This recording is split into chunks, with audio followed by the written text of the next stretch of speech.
Finally global media पर वो reports मंजर-ए-आम पर आना शुरू हो गई हैं जिससे हमें पता चलता है कि अमेरिका को ईरान के खिलाफ हमला करने में क्या मुश्किलात पेश आ रही हैं। आज की इस वीडियो में हम देखेंगे वो मुश्किलात और कुछ इंटरनल इख्तलाफात जो वाशिंगटन पोस्ट ने पब्लिश किए हैं अमेरिकन हलकों में कि ईरान के खिलाफ वो क्या चैलेंजेस देख रहे हैं। इसके अलावा एक और बड़ा इंटरेस्टिंग चैलेंज सामने आया है, वो काफ़ी मुज़क्का खेज़ है, उस पर भी नज़र डालेंगे। चाइना की एक्टिविटीज़ पर नज़र डालेंगे और देखेंगे कि चाइना की ईरान को सपोर्ट के हवाले से मज़ीद क्या चीज़ें मंजर-ए-आम पर आई हैं जो बहुत इंटरेस्टिंग हैं। आज की इस वीडियो में हम इन चीज़ों पर नज़र डालेंगे।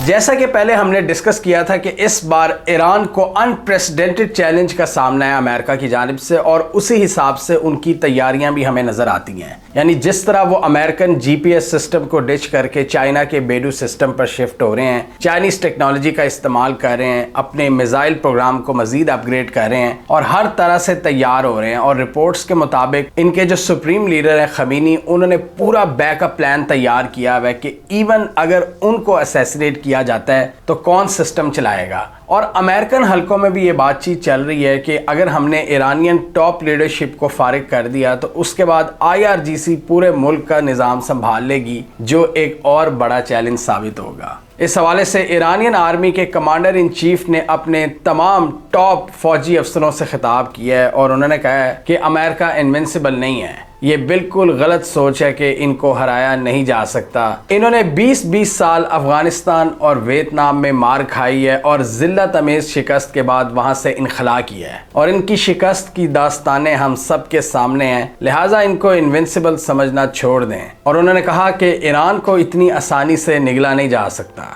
ईरान के इस कॉन्फिडेंस की वजह हमने इन वीडियोस में एक्सप्लेन की थी चाइना और रूस की सपोर्ट, और हमने ये भी डिस्कस किया था कि चाइना और रूस का ईरान के साथ किस किस्म का स्ट्रेटेजिक ताउन है। वो कोई मिलिट्री पैक्ट नहीं है नेटो की तर्ज का, नेटो के आर्टिकल 5 की तर्ज का कि अगर आप पर हमला हुआ तो हम पर हमला तस्वुर किया जाएगा। चाइना, ईरान और रशिया के दरमियान जो स्ट्रेटेजिक पैक्ट है वो एक दूसरे की जो कैपेबिलिटीज हैं उनको इंक्रीज करता है, एक दूसरे से ताउन बढ़ाना, एक दूसरे को सपोर्ट प्रोवाइड करना और कैपेबिलिटीज में इजाफा करना डिफेंस, मिलिट्री और इकोनॉमिक कोऑपरेशन के जरिए। जैसे ईरान के पास तेल बहुत ज़्यादा है, वो चाइना की एनर्जी सिक्योरिटी के लिए बहुत ज़रूरी है, और इसी तरह चाइना का मिलिट्री इक्विपमेंट ईरान की नेशनल सिक्योरिटी के लिए ज़रूरी है, और ईरान का वहाँ कायम रहना चाइना और रूस के ईस्टर्न एक्सिस के लिए ज़रूरी है। तो ये एक स्ट्रेटेजिक पार्टनरशिप है और इन तीनों की मजबूती इन तीनों के फायदे में है। और अब कुछ मजीद टेक्निकल डिटेल्स आई हैं रेडार सिस्टम्स के हवाले से।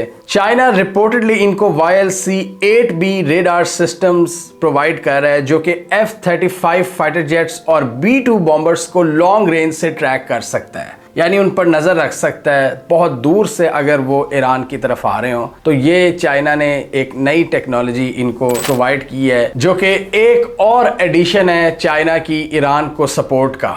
इसके अलावा ईरान चाइना से एंटी शिप क्रूज मिसाइल्स खरीदने जा रहा है जो कि US वॉरशिप्स के लिए कोई अच्छी खबर नहीं। और ईरान के सुप्रीम लीडर का बयान तो आपको याद होगा जिसमें उन्होंने US को धमकी लगाई थी कि आप जितने मर्जी एयरक्राफ्ट कैरियर भेज लें उनको डुबोया भी जा सकता है। ये सुपरसोनिक मिसाइल्स होंगे जिनकी रेंज 290 किलोमीटर तक बताई जा रही है और नेवल वॉरशिप्स में मौजूद एयर डिफेंस सिस्टम से बचने के लिए ये बहुत लो और फास्ट फ्लाई करते हैं। इससे ईरान की स्ट्राइक कैपेबिलिटी खतरनाक हद तक बेहतर हो जाएगी जो US के लिए एक बहुत बड़ा खतरा बन जाएंगे। और बहुत से US एक्सपर्ट्स के मुताबिक ये मिसाइल्स ईरान के लिए गेम चेंजर साबित हो सकते हैं इस रीजन में, जिससे ईरान के पास इन पानियों में US की कश्तियों को टारगेट करने के लिए सुपरसोनिक कैपेबिलिटी हासिल हो जाएगी। और एक इजरायली फॉर्मर इंटेलिजेंस ऑफिसर के मुताबिक इन मिसाइल्स को इंटरसेप्ट करना बहुत मुश्किल है।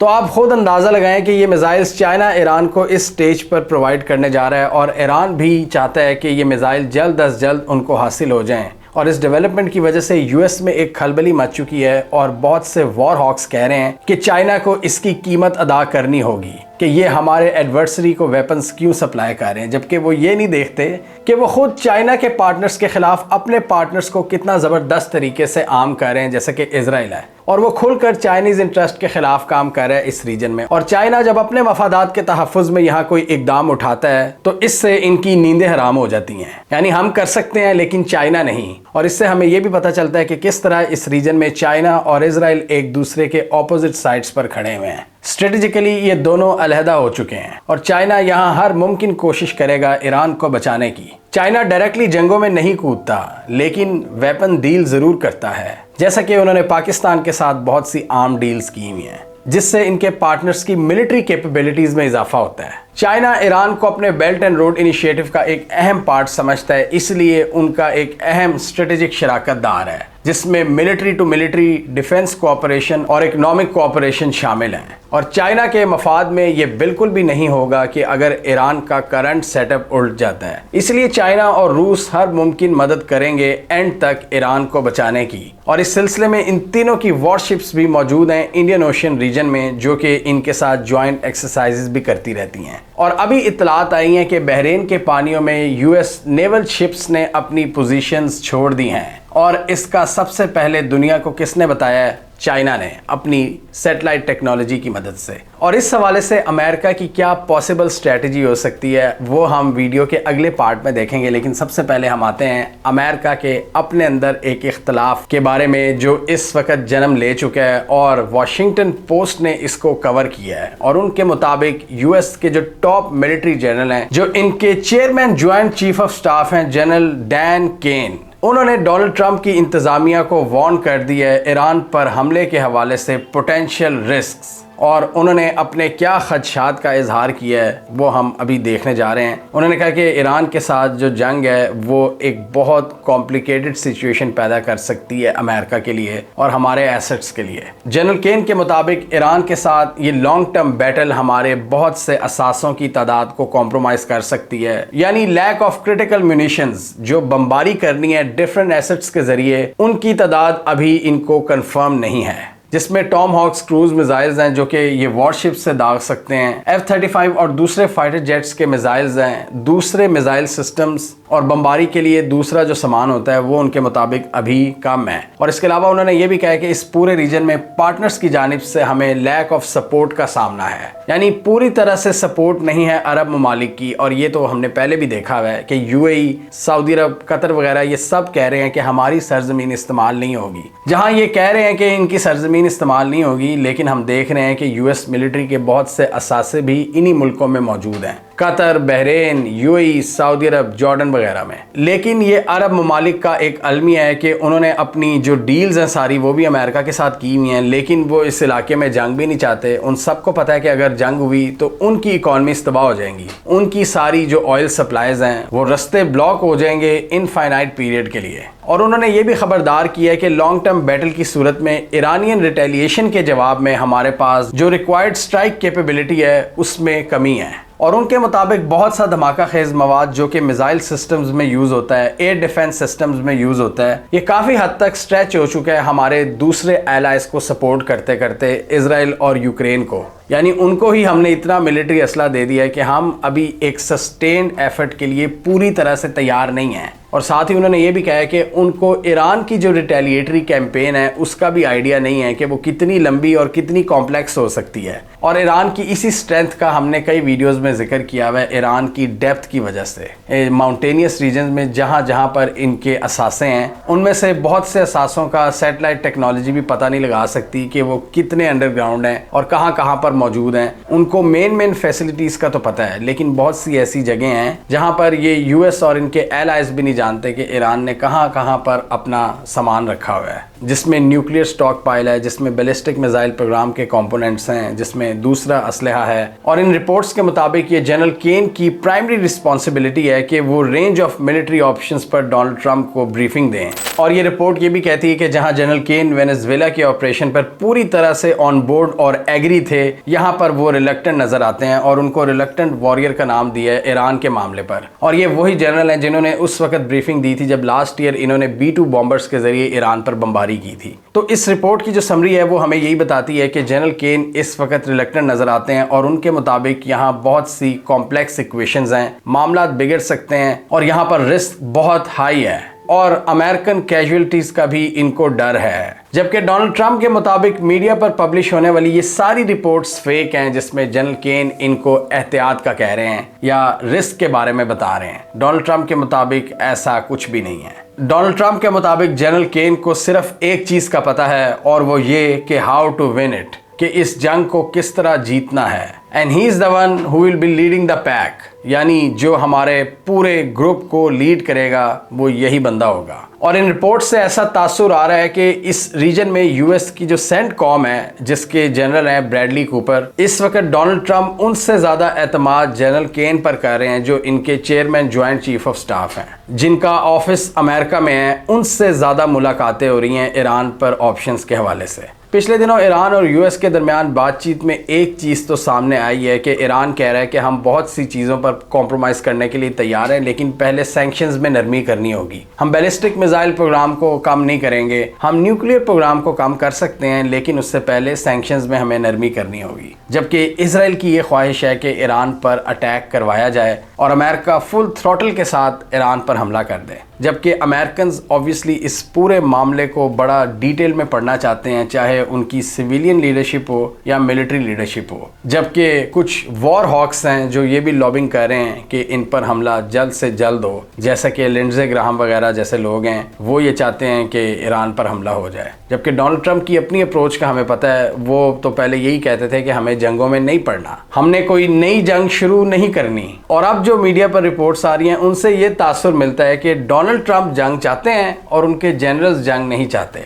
अब इसमें क्या सच है और क्या झूठ है, कौन जंग चाहता है कौन नहीं चाहता, इसके बारे में एब्सोल्यूट सच्चाई तो मीडिया पर कभी नहीं आएगी, लेकिन आपको अंदाजे ही लगाने पड़ते हैं। और यहाँ एक और बड़ी इंटरेस्टिंग और मुज़क्का खेज चीज़ सामने आई है। अमेरिका का जो सबसे बड़ा कैरियर स्ट्राइक ग्रुप है यूएसएस जेराल्ड फोर्ड, जिसके बारे में हमने आपको इस वीडियो में बताया था कि वो मिडिल ईस्ट के पानियों में एंटर हो रहा है, उसको अभी 1-1.5 हफ्ता लग सकता है। इस जायंट एयरक्राफ्ट कैरियर को इस वक्त सीवरेज प्रॉब्लम्स का सामना है और बहुत सा गंद इसके अंदर जमा हो गया है, जिसकी वजह से बहुत सी मुश्किलात पेश आ रही हैं। और कुछ अनकन्फर्म रिपोर्ट्स ये भी आई थी सोशल मीडिया पर कि जेराल्ड फोर्ड पर जो पूरा अमला है वो कई महीनों से वो अपने घरों को नहीं गए और वो वेनेजुएला की कैंपेन में भी उसमें मौजूद थे, और उसके बाद से लेकर अब तक उनको छुट्टी नहीं मिली। तो वहाँ पर भी जो अमला है उन्होंने भी थोड़ा बहुत एहतजाज किया है कि हमें घर जाने दें, और वो भी इतने कोई खुश नहीं है इस नई कैंपेन के हवाले से। अब हम आते हैं चाइना की उस एक्टिविटी के बारे में जिसका हमने शुरू में कहा था कि बाद में उसका इम्पैक्ट हम देखेंगे।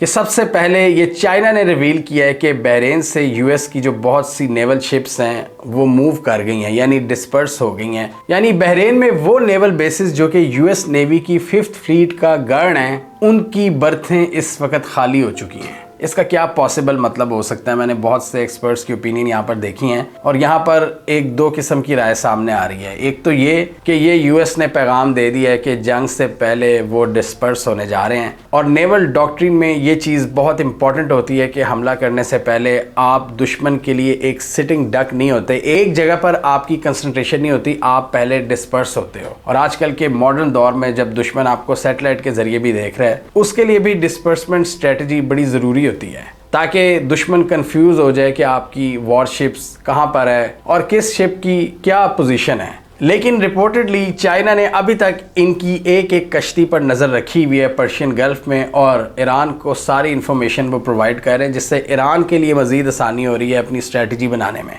वेस्टर्न इंडियन ओशन यानी गल्फ ऑफ ओमान और पर्शियन गल्फ में यूएस के बड़ी तादाद में असासे मौजूद हैं, और उसको हमने इस वीडियो में डिस्कस किया था। अब वो सारे एक पॉइंट पर कन्वर्ट हो के डिस्पर्स होना शुरू हो गए हैं, और अभी यूएसएस जेराल्ड फोर्ड ने एंट्री मारनी है अभी, जो अभी अपने सीवरेज प्रॉब्लम से निपट रहा है। और यहाँ अमेरिका इन ममालिक में जहाँ जहाँ इनकी बेसिस हैं एयर डिफेंस सिस्टम्स को भी एक्टिव कर रहा है, उनको बार बार टेस्ट कर रहा है। और हमने पिछली वीडियो में डिस्कस किया था कि अमेरिका ने बहरीन और कतर में से अपने बहुत से मिलिट्री पर्सनल को निकाल लिया है। अल उदैद एयरबेस, जिस पर ईरान ने पहले भी स्ट्राइक्स की थी अमेरिकन हमलों के बाद, और बहरीन और कतर डायरेक्टली ईरान के ऑपोजिट हैं और सिर्फ 150 नॉटिकल माइल्स की दूरी पर हैं, यानी बिल्कुल आमने सामने। और वहाँ पर हमें अमेरिका की ये एक्टिविटी पॉसिबिलिटीज़ नज़र आ रही हैं। पहले इन फौजियों का निकलना और अब इनकी वॉरशिप्स का डिस्पर्स होना। ये या तो किसी दूसरे मकाम पर मुंतकिल हो रहे हैं या अपनी पोजीशन को मज़ीद बेहतर करने जा रहे हैं, कोई जॉइंट एक्सरसाइजेस के ज़रिए। ये कोई डिफेंस पोस्चरिंग है या फिर कोई अटैक स्ट्रेटजी है,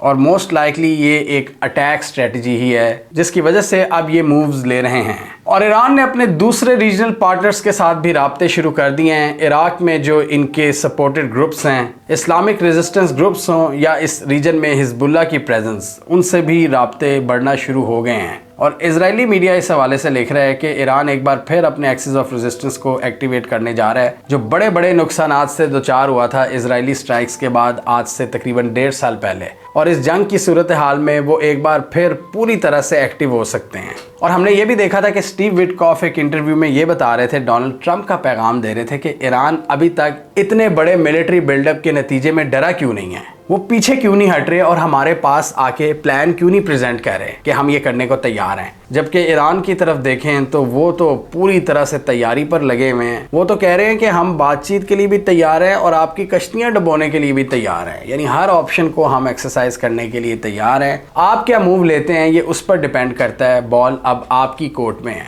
और इस मौके पर चाइना जो पूरी दुनिया के सामने अमेरिकन पोजीशंस को एक्सपोज कर रहा है, ये भी एक देखने वाली चीज़ है कि किस तरह अब जो अमेरिका का ऑपोजिट कैंप है वो कितना तगड़ा हो चुका है। और इसलिए हम कहते हैं कि ईरान को गिराना इतना आसान नहीं है। और इन्हीं खदशात का इजहार इनके टॉप मिलिट्री कमांडर ने भी कर दिया है कि इस रीजन के रिस्क अननोन है और ईरान इराक नहीं है। हमें कमेंट सेक्शन में बताइए आपके ख्याल में क्या वाकई यूएस मिलिट्री के अंदर ईरान पर हमले को लेकर एक बेचैनी की कैफियत है, और क्या वाकई डोनाल्ड ट्रंप ईरान पर हमला करना चाहते हैं या मीडिया पर वो दिखाया जा रहा है जो कि सच्चाई के बरक्स है। आप क्या समझते हैं, कमेंट कीजिए। इसके अलावा हमारा यूट्यूब चैनल सब्सक्राइब कर लें, साथ ही वो बेल आइकॉन भी दबा लें ताकि वो स्टोरीज दुनिया भर से पाकिस्तान से जिनकी मेन स्ट्रीम मीडिया पर प्रॉपर कवरेज नहीं होती हमारे प्लेटफॉर्म के थ्रू अब तक टाइम पर पहुंच जाएं।